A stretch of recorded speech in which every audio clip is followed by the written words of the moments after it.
My only advice is always be yourself and just treat LinkedIn like a massive networking space.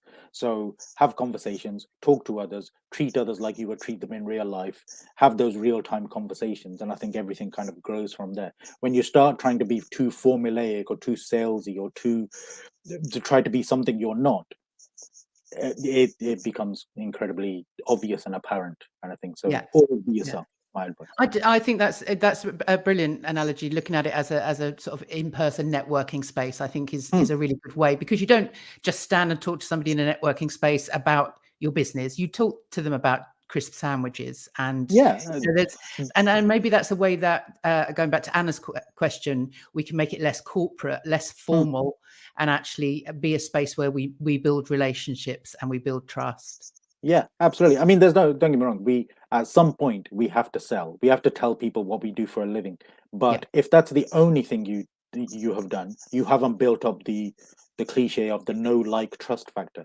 And it's the moment you have to get people to the trust factor, and they get there by knowing that you like cheese and onion crisp sandwiches, or what car you drive, or where you live, or etc. Or the fact that you've had lots of failures, or you wanted to be a fireman, or and all this other kind of stuff. Because I think it's those stories that separate us from the crowd. Anybody can say I'm a LinkedIn trainer, but not everybody can say they're good, or they're the best, or they've learned yeah, stuff through implementing, etc. So yeah. it's about separating ourselves by telling those stories. Yeah, I always say that we are our unique selling point.